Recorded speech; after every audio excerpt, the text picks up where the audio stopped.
Mesdames et messieurs, bonjour. Vous êtes les bienvenus sur notre chaîne de télévision, notre chaîne YouTube, Connaître Dieu TV. Nous sommes toujours avec notre même invité qui est toujours disponible pour que nous puissions profiter de son expérience. Servante de Dieu, Madame Prophète Elie Patrice, bonjour. Bonjour. Merci encore d'être là. Nos auditeurs, n'est-ce pas, ceux qui nous écoutent sont très contents du bien que votre expérience, n'est-ce pas, leur procure par la grâce de Dieu. Toute la gloire, tout l'honneur revient encore au Seigneur Jésus-Christ de Nazareth. Alors aujourd'hui, nous allons aborder un thème, c'est sur, n'est-ce pas, la notion de réveil spirituel. Parfois on dit, il va y avoir des réveils spirituels dans une nation ou dans un pays ou même dans la vie des individus. Votre compréhension de la chose, votre compréhension de la manière dont Dieu conduit les choses, ben, je pense que c'est très apaisant, c'est très encourageant pour une personne qui passe par des moments difficiles, pour un pays qui passe par des crises. Entendre cela peut faire du bien. Alors, dites-nous en plus, surtout que vous êtes encore là. Dieu vous bénisse déjà. Merci d'être là. Merci. Je dirais que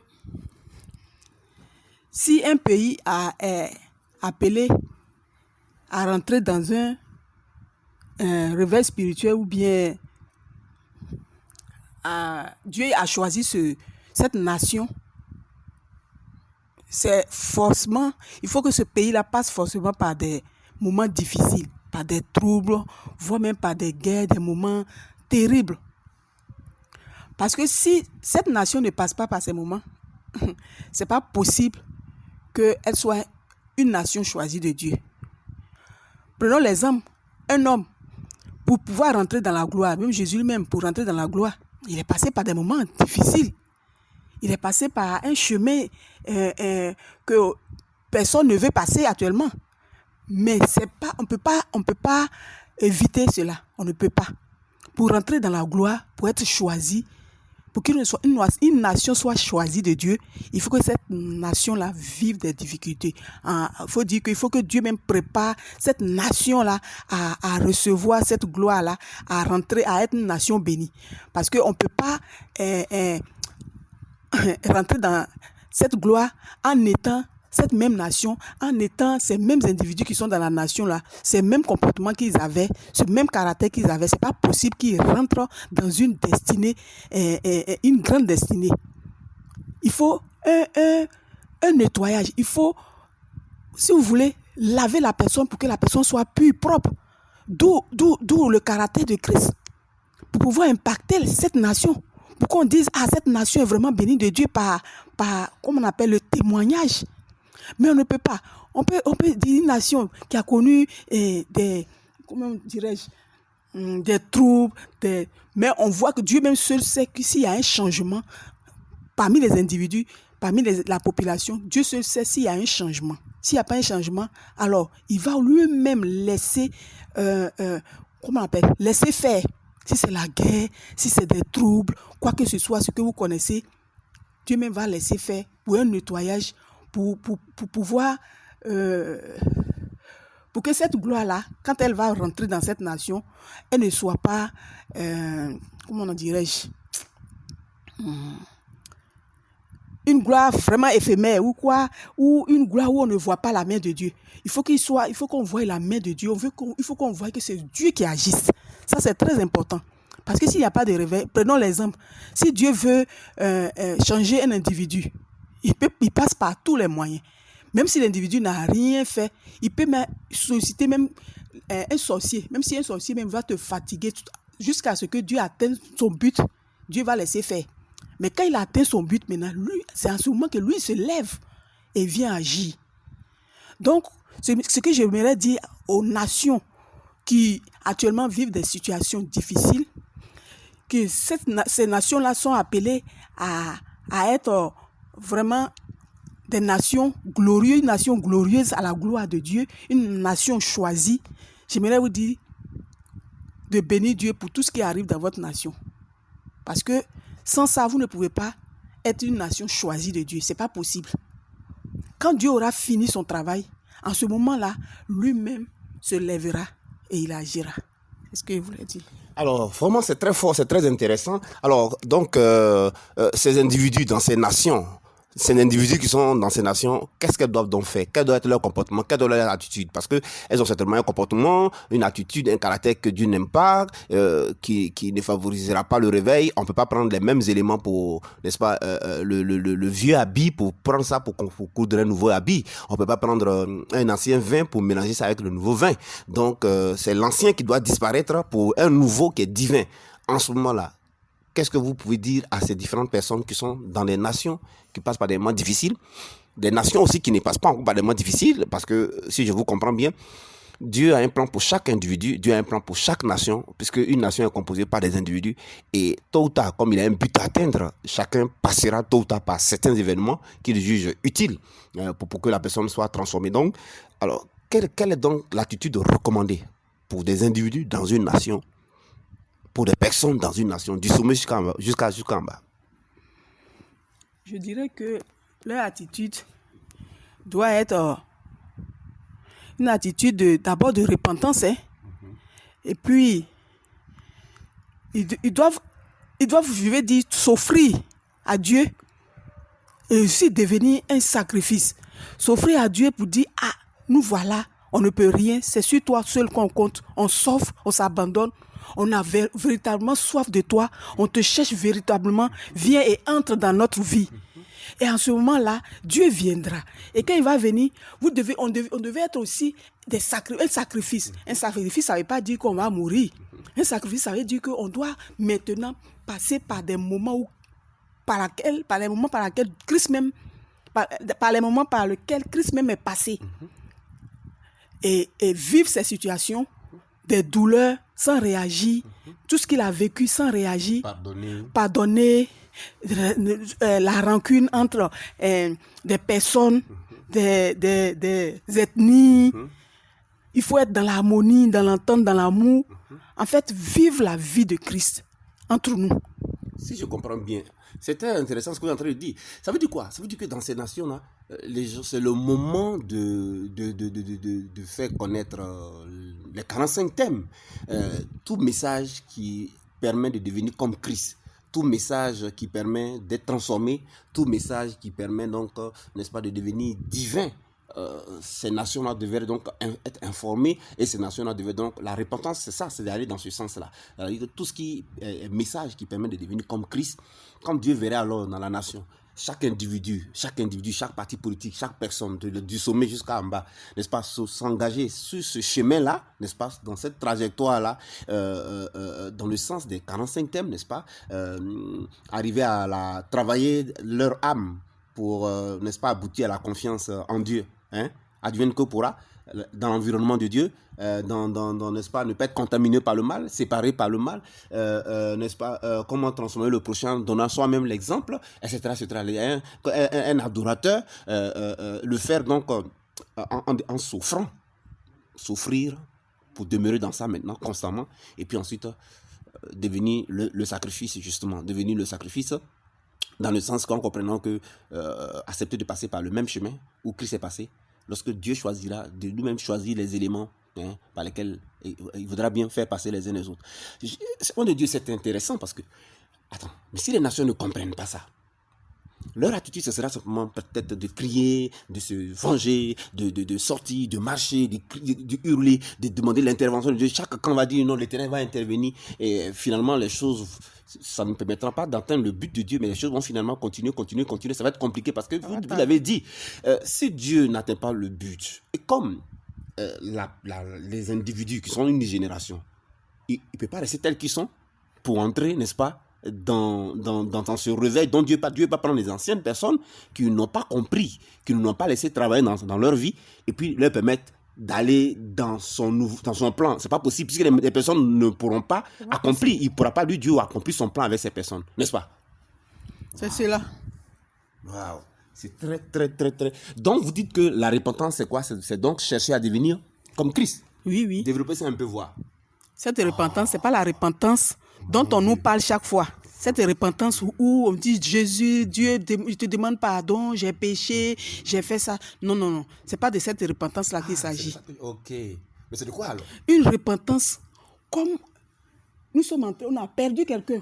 Nous sommes en train de faire notre deuil, pleurer devant Dieu avoir soif de lui. De devenir comme lui. De devenir comme lui. D'avoir sa nature. De lui dire vraiment que on n'avait pas compris qu'on devait être comme lui, mais on s'est égaré. Mais on vient, on veut être comme lui, on a soif qu'il vienne, qu'il habite en nous, qu'il nous possède pour pouvoir nous donner sa nature, pour pouvoir nous donner son comportement. C'est de cette repentance-là qu'il s'agit. Okay. C'est la vraie repentance. Les gens pensaient, les gens pensent. Parce qu'aujourd'hui, il y a eu plusieurs repentances. Ça n'a pas changé. Ça n'a pas changé des choses. Plusieurs repentances. On nous dit, venez, 3 jours de jeûne de repentance. Veillez. 21 jours de jeûne de repentance. Ça n'a rien donné. C'est parce que cette repentance, ce n'est pas la vraie repentance. Okay. Parce qu'on fait et on retourne à la même chose. Ce n'est pas de ça qu'on parle. La vraie repentance, c'est d'avoir soif, avoir faim et demander à devenir comme Dieu lui-même. C'est cela la vraie repentance. Ça veut dire que ce sont ces individus-là qui entreront dans le réveil en fait. Ce sont ces individus-là qui entreront dans cette gloire-là. Les individus qui auront compris pendant le moment des difficultés-là, qui auront laissé Dieu travailler dans leur vie. Mais pourtant dans ces moments, c'est pas comme ça. Plutôt on prie pour que Dieu intervienne contre un camp, on prie, comme vous l'avez dit, c'est vent de Dieu, et on comprend alors pourquoi est-ce que les choses ne fonctionnent pas comme ça. C'est donc dû au fait que les gens n'ont pas compris le plan global de Dieu, la manière dont Dieu fonctionne et gère les individus ou gère une nation. Je pense que si les gens avaient compris que la même manière dont Dieu gère, n'est-ce pas, des individus, pour le conduire dans son plan, dans son but, et que ces personnes se laissent faire, c'est de cette même manière qu'il conduit les nations. Je pense que nos dirigeants, servants de Dieu, ont besoin d'avoir ces explications-là, n'est-ce pas? Les partis politiques ont besoin d'avoir ces explications-là, n'est-ce pas? Les groupes religieux dans une nation, les différentes communautés ont besoin d'avoir ces explications, ces compréhensions, n'est-ce pas, servants de Dieu, pour que les gens regardent, n'est-ce pas, dans la direction du Seigneur. Parce que là, Dieu regarde dans une direction, il appelle tout le monde là, malheureusement, d'autres ne comprennent pas, ne regardent pas dans cette même direction.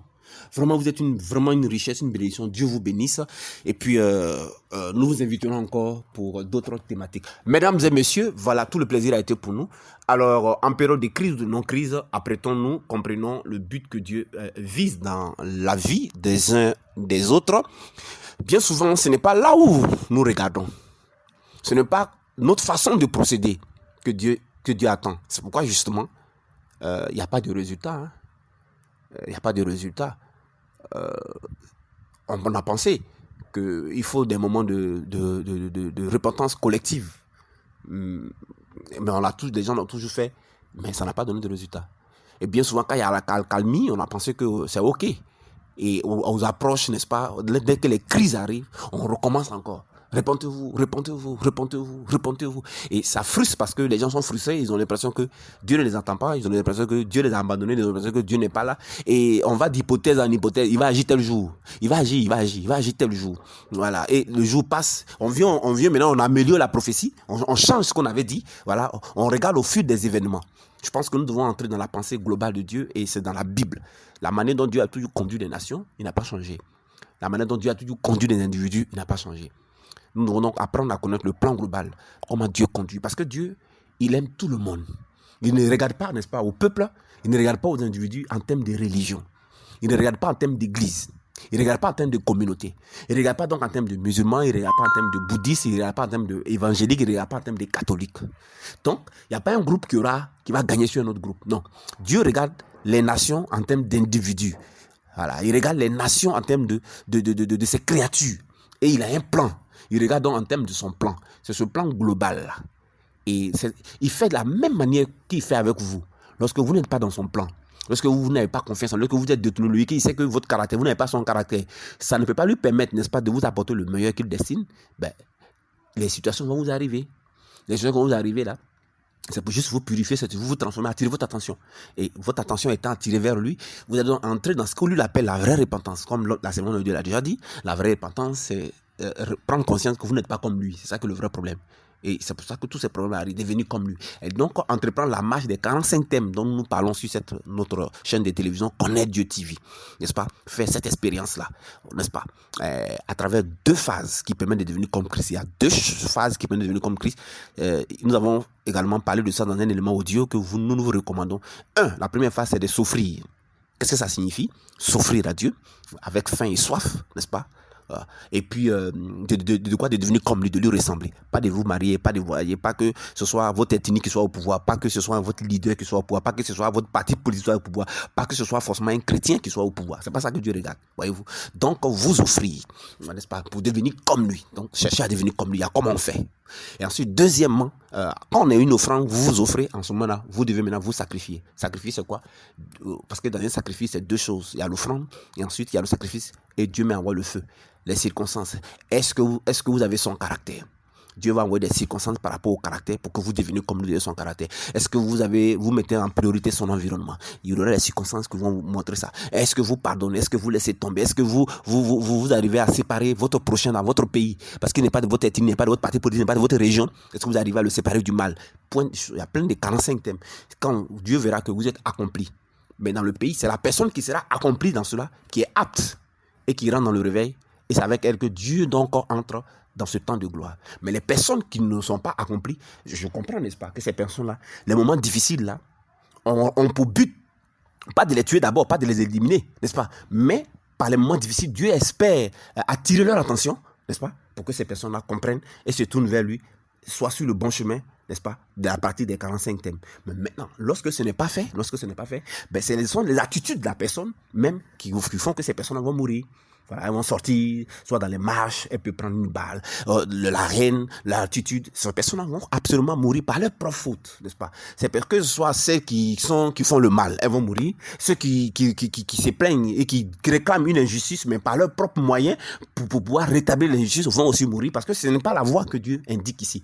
Dieu veut que tout le monde devienne comme lui. Ce sont ces personnes-là qui vont mourir, Il va rester qui? Qui va rester? Mais il va rester simplement la personne qui a compris la vision globale de Dieu et qui s'inscrit là-dedans, qu'elle soit musulmane, qu'elle soit évangélique, qu'elle soit présidente, qu'elle soit catholique, qu'elle soit tel parti politique, quoi que ce soit. C'est quand cette personne a compris et qu'elle se met dans ce que Dieu veut, ce que Dieu attend d'elle, c'est ce qu'on appelle la repentance. Alors cette personne-là, elle est apte. Donc c'est à chacun de se rendre apte. Dieu ne rend pas quelqu'un apte, c'est nous qui choisissons de nous rendre aptes. Parce que alors, on aura compris sa vision globale. Et là, ça concerne tous les êtres humains. Ce n'est pas une question de parti politique. Donc vous verrez que donc, ces personnes qui vont rentrer dans la gloire, dans ce réveil-là, ça va être ces personnes-là qui sont passées, n'est-ce pas, par cette compréhension. C'est pourquoi expliquer la compréhension en temps de crise, expliquer la compréhension à tout le monde est capital. Et lorsque cela est expliqué, ben, il ne faut pas perdre du temps, il faut s'y mettre rapidement. Le problème, c'est que, si on le dit, on ne peut pas tricher. Hein? Voilà. On ne peut pas tricher. Lorsqu'on est transformé, on le sait soi-même, et puis les autres le savent également. Alors on devient des artisans de paix. Merci encore, Dieu vous bénisse, et puis la prochaine fois, ce sera avec plaisir pour nous de vous recevoir ici encore pour que Dieu puisse nous faire du bien à travers votre modeste canal. Alors, merci de nous avoir écoutés, que chacun médite, que chacun réfléchisse, se pose des questions. Est-ce que Dieu a atteint son but dans ma vie depuis la crise qui a commencé dans ma nation, quelle que soit la nation où vous êtes? Voilà. Dans la nation où je suis, depuis la crise qui a commencé, que ce soit dans votre nation, en Afrique, dans une nation, en Europe, en Occident, est-ce que Dieu a atteint son but? Voilà. Est-ce que je suis devenu comme Christ? Est-ce que je suis un instrument de son réveil? Est-ce que je suis un instrument pour ce temps de gloire là? Voilà. Hein, ce temps dans lequel Dieu conduit les nations. Voilà, c'est pourquoi les nations passeront par ces moments-là. Toutes les nations passeront par ces moments. Chaque pays passera par ces moments. Chacun à son tour. Et chaque individu de chaque pays passera par ces moments-là. Pose-toi la question, cher ami, et réfléchis. Et toi-même, tu as la réponse. Et ces personnes-là, qui seront là où Dieu veut, n'est-ce pas, qui seront déjà dans le processus que Dieu veut, je pense que ce sont les personnes qui seront épargnées, hein, n'est-ce pas? Ce sont ces personnes qui seront protégées, ces personnes, la grâce de Dieu sera sur eux. La Bible dit que ces personnes-là, Dieu a mis un signe sur le front, Dieu a mis une marque, Dieu a mis son nom, vous voyez? C'est un peu comme ça. C'est comme en Israël, Dieu avait un but, un plan. Ce plan aussi, la Pharaon était inclus là-dedans, hein, mais Pharaon... il n'a pas voulu comprendre, il n'a pas voulu devenir comme Dieu, il n'a pas voulu devenir comme Christ. Lui, il voulait toujours rester dans le caractère de Satan, d'idolâtrie, de quoi, de guerre, entre partis politiques, voilà. Ça leur manière de faire. Tous les Égyptiens, ils n'ont pas écouté. Et Dieu va se dresser, il va se tourner vers un peuple, les Hébreux, les Israélites par Moïse. Et Moïse va leur expliquer cette vision globale. Dieu voulait faire un peuple nombreux, un peuple à part, depuis Abraham. Cette vision était déjà communiquée. Les autres peuples ont refusé. Les Amalécites ont refusé. Les Moabites ont refusé. Les Jébusiens ont refusé. Les Cananéens ont refusé. Pourtant, Dieu avait adressé cette mission à tout le monde. Eux, ils ne voulaient pas. Le peuple a accepté. Les Hébreux, les Israélites.